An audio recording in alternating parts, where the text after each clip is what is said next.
Hi friends, അസ്സലാമു അലൈക്കും.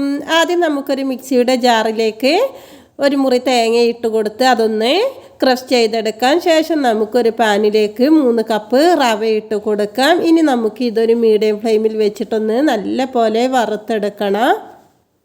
അപ്പം നമ്മൾ ഇന്ന് ഉണ്ടാക്കാൻ പോകുന്നത് എണ്ണയും ഒന്നും ചേർക്കാതെ നല്ല ഹെൽത്തി ആയൊരു പലഹാരമാണ്. അപ്പോൾ നല്ല പോലെ വറുത്തെടുത്ത ശേഷം നമ്മൾ ക്രഷ് ചെയ്തെടുത്ത തേങ്ങ ഇട്ട് കൊടുക്കാം.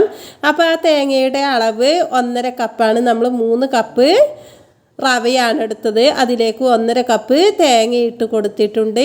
ഇനി നമുക്ക് നല്ല പോലെ ഇളക്കി കൊടുക്കാം. നമ്മൾ ഇളക്കുന്ന ടൈമിൽ ഇതുപോലെ കട്ട പിടിച്ച പോലെയൊക്കെ തോന്നും. അതൊന്നും കുഴപ്പമില്ല. ഒന്നട് വറവായി വരുന്ന ടൈമിൽ നമുക്കിത് ഒട്ടിപ്പിടിക്കാതെ തന്നെ ലഭിക്കും.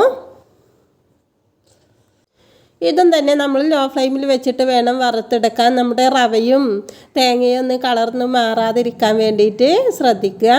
ഇനി നമുക്ക് ഒരു 1/4 കപ്പ് പഞ്ചസാര പൊടിച്ചത് ഇതിലേക്ക് ചേർത്ത് കൊടുക്കുക. അപ്പോൾ പൊടിക്കുന്നതിൻ്റെ മുമ്പത്തെ അളവാണ് ഞാൻ പറഞ്ഞത്. അധികം മധുരം ആവശ്യമില്ലാത്തവർക്ക് 1/2 കപ്പ് ചേർത്ത് കൊടുത്താലും മതി. ഇനി നമുക്ക് ഇതും അതുപോലെ ലോ ഫ്ലെയിമിൽ വെച്ചിട്ട് തന്നെ ഒന്ന് ഇളക്കി കൊടുക്കാം. ഇനി ഇതിലേക്ക് നമുക്കൊരല്പം പച്ചവെള്ളം ചേർത്ത് കൊടുക്കാം. എന്നിട്ട് നല്ല പോലെ ഒന്ന് ഇളക്കി കൊടുക്കാം. അപ്പോൾ വെള്ളം ആദ്യം ഒഴിച്ച് കൊടുക്കുന്ന ടൈമിൽ നമ്മൾ കുറച്ച് ഒഴിച്ച് കൊടുക്കട്ടെ. എന്നിട്ട് നമുക്ക് വേണമെങ്കിൽ വീണ്ടും കുറച്ചും കൂടെ ഒഴിച്ച് കൊടുത്താൽ മതി. ഏകദേശം ഒരു 1/4 കപ്പ് വെള്ളം ഒഴിച്ച് കൊടുത്തിട്ടുണ്ട്. ഇനി നമുക്ക് നല്ല പോലെ ഒന്ന് ഇളക്കി കൊടുക്കുക. 1 മിനിറ്റൊക്കെ ഇളക്കി കൊടുത്താൽ മതി. എല്ലാ വശത്തേക്കും വെള്ളമാകുന്ന രൂപത്തിൽ തന്നെ ഇളക്കാൻ ശ്രദ്ധിക്കുക. നമ്മൾ കൈവച്ചങ്ങാണ്ട് ഇതുപോലെ ഉരുട്ടിയെടുക്കാൻ പാകത്തിനുള്ള ഒരു നനവാണ് നമുക്കിതിന് ആവശ്യമുള്ളത്.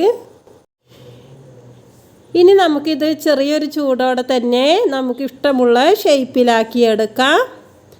അപ്പം ഞാനിവിടെ ചെറിയ ബോൾസ് ആക്കിയാണ് എടുക്കുന്നത്.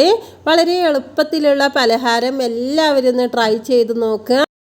ഇന്നത്തെ വീഡിയോ ഇഷ്ടമായാൽ ലൈക്ക് ചെയ്യുക, ഷെയർ ചെയ്യുക, കമൻറ്റ് ചെയ്യുക. ഇതുവരെ സബ്സ്ക്രൈബ് ചെയ്യാതെ കാണുന്ന എല്ലാ കൂട്ടുകാരൊന്ന് സബ്സ്ക്രൈബ് ചെയ്ത് സപ്പോർട്ട് ചെയ്യുക. പുതിയ റെസിപ്പിയുമായി വീണ്ടും കാണാം ഇൻഷാ അല്ലാഹ്.